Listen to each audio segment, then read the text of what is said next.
ये रिपोर्ट है ग्रेटर नोएडा के शाहबेरी गांव की। यहाँ अथॉरिटी के बाबुओं ने अपनी जमीन पर बिल्डिंग्स खड़ी होते हुए देख आंखें मूंद ली। प्रशासन ने रजिस्ट्री करा कर खूब पैसा कमाया। हजारों फ्लैट बेचकर बिल्डर भाग गया और एक हादसे से पता चला कि ये तो पूरा घपला है, क्योंकि पूरी टाउनशिप ही अवैध है। यानी यहाँ भी लाखों रुपए लूटकर बायस की जिंदगी फंस गई है। इस रिपोर्ट को आप जरा गौर से देखिए, क्योंकि यहाँ सवाल सरकार और सरकारी मशीनरी पर भरोसे का है, जिनसे देश को जवाब मांगना जरूरी है।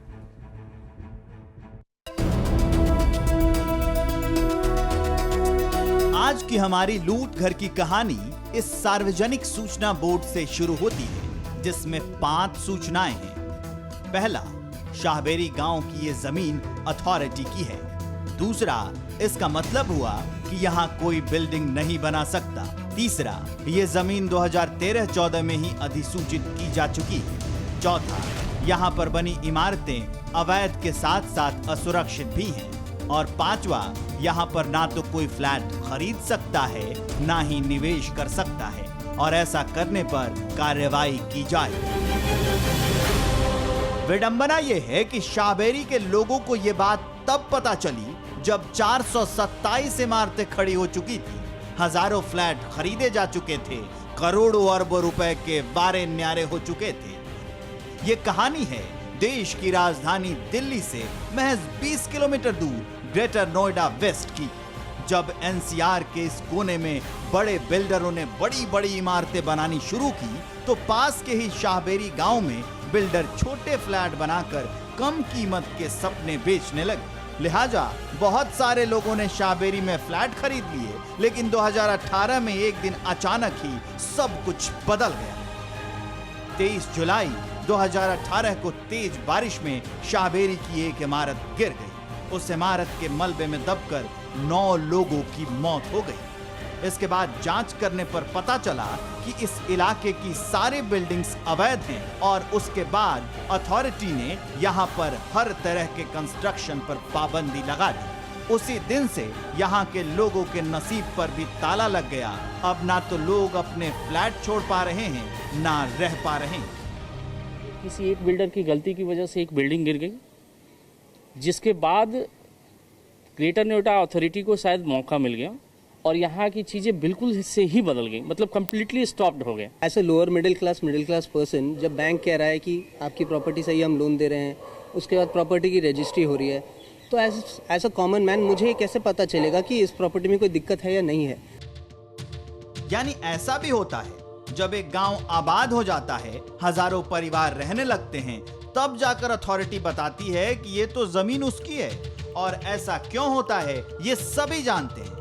अथॉरिटी बिल्डिंग गिरने के बाद कहने लगी कि ये अथॉरिटी की जमीन है। क्या पहले अथॉरिटी की जमीन नहीं थी? लेकिन संभालने के साथ ये भी देखना चाहिए कि यहाँ के 25,000 परिवार कहाँ जाएंगे। क्या उनके लिए कोई अल्टरनेटिव सोच रखते हो आप लोग? अथॉरिटी क्या है? अथॉरिटी जब अथॉरिटी ये कहते हैं भैया जहाँ रोड बना दो, कि हमारे अंडर में नहीं है, हमारे अंडर में नहीं है।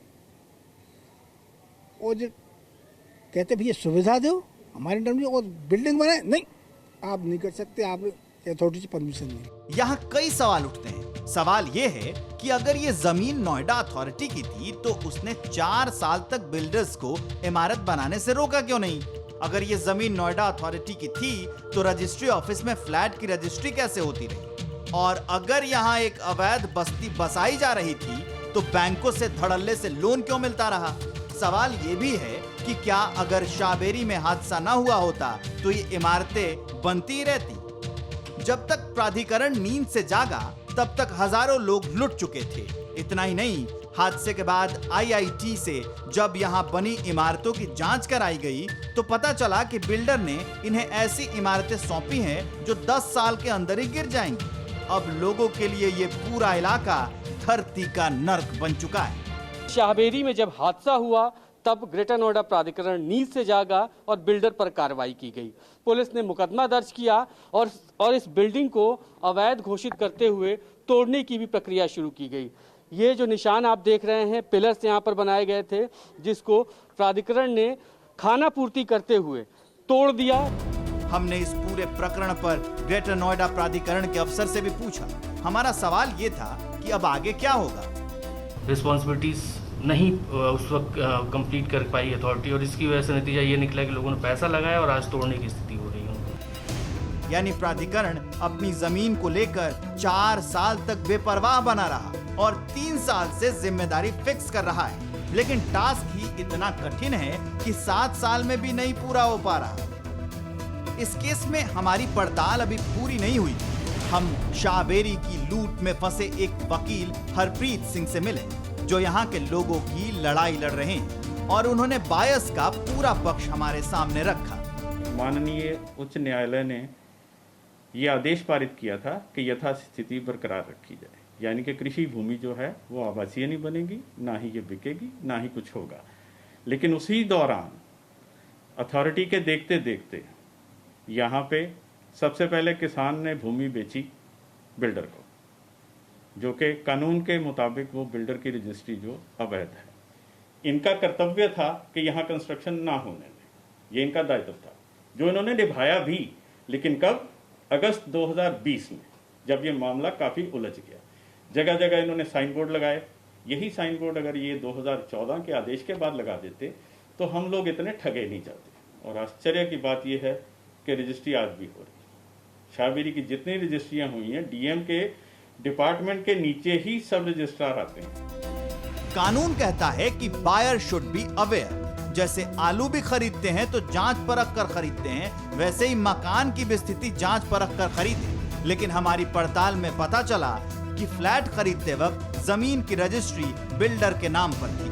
फ्लैट खरीदते वक्त बैंकों ने लोन ऑफर किया, फ्लैट खरीदते ही सरकार ने उसकी रजिस्ट्री भी कर ली। ऐसे में संदेह की गुंजाइश कहां बचती है? सच तो यह है कि खामी अंदर ही थी, सिस्टम अंदर से सड़ा हुआ था, जिसका बिल्डर ने भरपूर फायदा उठाया, और अब बायर्स के लिए इस मर्ज का इलाज कराना नामुमकिन हो चुका है।